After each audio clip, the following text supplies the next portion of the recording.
사이다 무비튼. 내 이름은 정정혜. 남편 왕진상과 둘이서 살고 있고 나이는 25이다. 화장품 회사에 다니고 있는 나는 일과 가정이라는 두 마리 토끼를 잡기 위해 매일 바쁜 하루하루를 보내고 있다. 남편은 자유분방한 성격으로 프리랜서 컨설팅 일을 하고 있는데 격리 일은 전부 내가 담당하고 있다.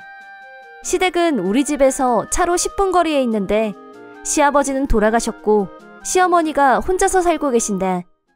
결혼 얘기가 오고 갈 때 남편은 시어머니와 같이 살자고 했지만 나는 그 제안을 거절했다.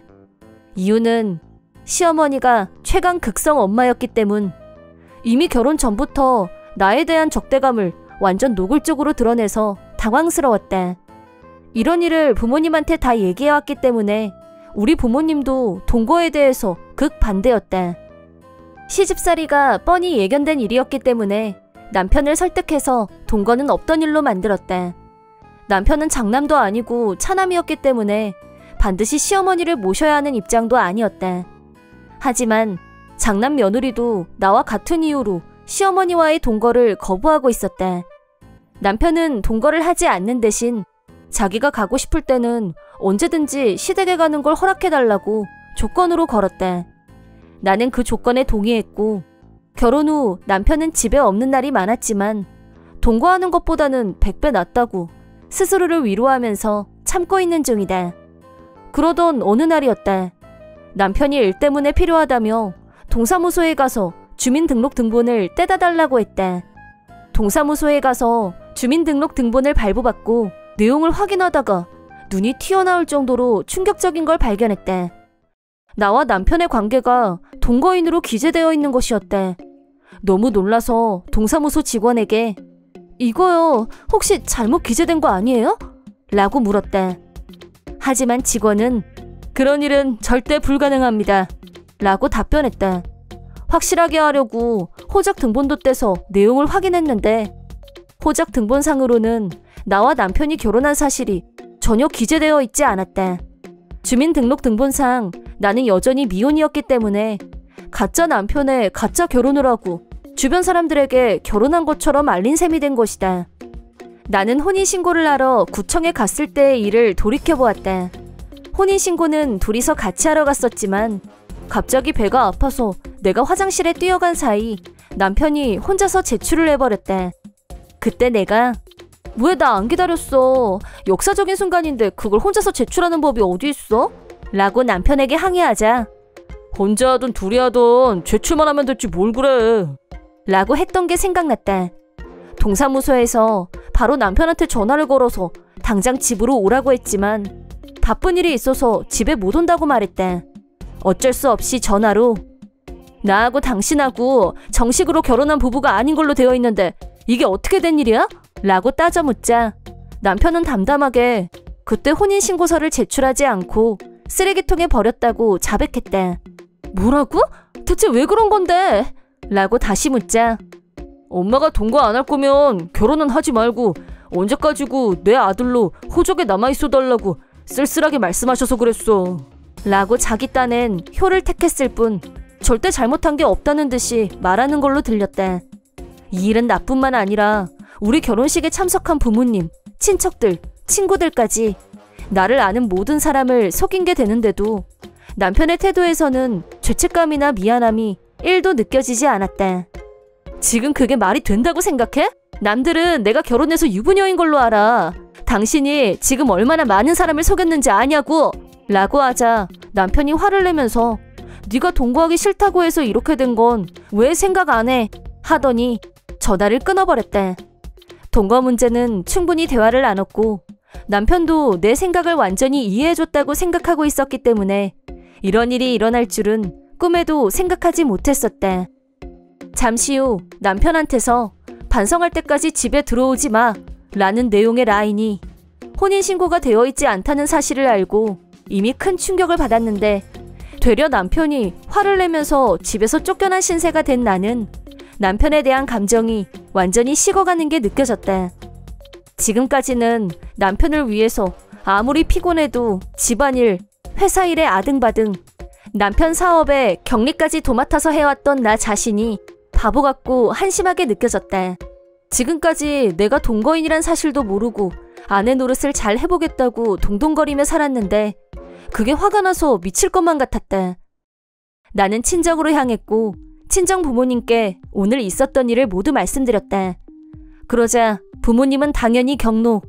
아빠가 남편한테 전화를 했고 집에 와서 얘기하기로 남편과 시어머니가 같이 왔는데 시어머니는 여유있게 웃으면서 그걸 이제야 들켰네? 라며 마치 장난을 치다가 들킨 것처럼 가볍게 말했다. 남편은 시어머니 모시고 싫다고 한 게 잘못이지 왜 네가 성질이야? 라면서 나한테 짜증을 잔뜩 냈다. 나와 부모님은 하도 어이가 없어서 그냥 듣고만 있었는데 남편이 지금이라도 동거하겠다고 하면 호적에 정식으로 올려주고 라고 잘난 척을. 그 말을 듣고 아빠가 완전히 열을 받으셨다. 남의 귀한 딸한테 사기를 쳐놓고 어디서 잘난 척이야? 위자료 청구할 거니까 그렇게 알아! 라고 호통을 치시자 남편은 겁을 먹고 시어머니 뒤로 가서 얼른 숨었다. 그러자 시어머니가 좋게 해결할 일을 가지고 왜 화부터 내세요? 알았습니다. 돈으로 해결하자는 말씀이신 거죠? 라고 하길래 위자료 청구할 거고요. 헤어질 겁니다. 라고 딱 그 말만 했다. 헤어지겠다고 하자 남편이 갑자기 태도를 바꿔서 알았어. 동거 안 하면 될 거 아니야. 너 반성 다 했으면 이제 집으로 와도 돼. 라고 인심 쓰듯이. 아직도 자기 객관화가 안 된 게 분명했다. 혼인신고한 것처럼 나를 속인 사기꾼하고는 절대 같이 못 살아. 어차피 결혼한 것도 아닌데 헤어지는 건 간단하지 않겠어? 라고 하자 남편이 입을 다물었다. 저렇게 드센 여자는 내가 보다 처음이다. 뭐해? 빨리 헤어지자고 하지 않고? 라고 남편한테 헤어지자고 재촉하는 시어머니와 생각이 딴 데로 가 있는 남편. 알았어. 그래, 결심했어. 결혼해. 지금 당장 구청 가자. 라며 사람 말귀를 못 알아듣고 진상을 떠는 남편하고 더 할 말도 없고 해서 시어머니와 같이 집 밖으로 내보냈다. 그 후 시어머니는 나와 남편을 하루라도 빨리 헤어지게 하고 싶어서 돈은 내가 줄 테니까 넌 내 아들한테서 떨어져. 라고 연락이 왔다. 한편 남편한테서는 내가 다 잘못했다. 처음부터 다시 시작하자. 나하고 결혼해줘. 라고 혼자 뒷북치는 내용의 라인을 수도 없이 보내왔다. 나는 변호사를 찾아가서 남편한테 위자료를 청구했고 바로 헤어지기로 했다. 하지만 내 조건에 응하지 않고 버티는 남편 때문에 얘기가 진척되지 않은 채 한 달이 흘렀다. 변호사의 끈질긴 설득 끝에 위자료 지불에 합의한 왕진상한테서 전화가 걸려왔다. 그것도 한밤중에 말이다. 왕진상 전화는 무조건 안 받기로 했었지만 그날은 잠결에 나도 모르게 그만 전화를 받고 말았다. 그러자 왕진상이 울면서 우리 엄마가 쓰러져서 지금 병원에 있어. 라고 했다. 왕진상 말로는 시어머니가 갑자기 집에서 쓰러졌고 구급차에 실려왔는데 뇌경색이라고 진단을 받고 긴급수술에 들어갔다고 했다. 어린애처럼 전화기에 대고 엉엉 우는 왕진상. 우리 엄마한테 만약 무슨 일이 진짜 생기면 이 세상에서 나 혼자란 말이야. 그러니까 제발 너 나한테 돌아와. 라고 징그럽게 징징거렸다. 당연히 나는 절대 그렇게 못해. 라고 단호하게 거절한 후 전화를 끊었다. 시어머니는 다행히 생명에 지장은 없었지만 반신마비가 와서 누가 간병을 해줘야만 했다. 위자료는 시어머니가 지불하겠다고 했었는데 그건 불가능할 것 같고 왕진상이 전액 지불하는 걸로 상황이 정리됐다. 또 시어머니가 태어나기 전까지 시댁을 베리어 프리로 내부 공사를 해야 했기 때문에 왕진상은 통장에 가지고 있던 돈을 다 쓰고 빚까지 지게 됐다. 같이 살 때는 내 월급까지 합쳐서 생활비를 했기 때문에 왕진상은 혼자 월급으로는 지금까지 살았던 것하고 똑같이 살기는 힘들었고 본가로 들어갔다고 한다. 파국 후 반년이 지나서 내가 격리일을 다 봐줬을 땐 아무 문제 없었지만 지금은 혼자서 하다 보니 연말 정산을 안 하고 넘어갔고 그것 때문에 탈세 혐의로 경찰 조사까지 받았다는 말을 들었다. 그 결과 왕진상은 일을 할 수 없게 됐고 일을 안 하니 수입이 없고 수입이 없으니 왕진상 모자의 생활이 어려워졌다. 그러자 왕진상은 무슨 생각을 했는지 또 나한테 전화를 걸어왔다. 다시 시작해. 사랑해. 난 너밖에 없어. 라고 철진한 멘트를 날리길래 전화는 착신 거부, 라인도 차단해버렸다. 결국 왕진상 모자는 살기가 힘들어졌고 돈이 없어서 고생을 하다 보니 지금까지 좋았던 관계도 순식간에 깨졌다. 결국 지금은 매일같이 싸우면서 살고 있다고 한다. 왕진상은 닥치는 대로 알바를 했지만 생활비는 계속 모자랐고 빚만 계속 늘어갔다. 지금은 생활고로 궁지에 몰려있다고 한다. 나는 왕진상과 헤어진 후 새 아파트로 이사를 냈고 그리고 다시 얼마 후 새 남친이 생겼다. 이걸 행운이라고 해야 할지. 어쨌든 나는 이혼녀 신분이 아니었고 편한 마음으로 교제 2년 만에 결혼해서 28살에 첫 아이를 낳았다.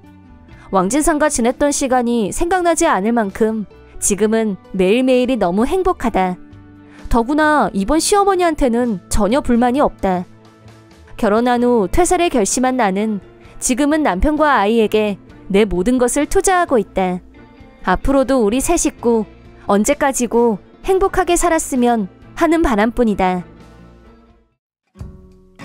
이번 영상은 어떠셨나요? 재밌게 보셨다면 구독, 좋아요에 댓글까지 달아주시면 감사하겠습니다. 그럼 다음 영상에서 만나요.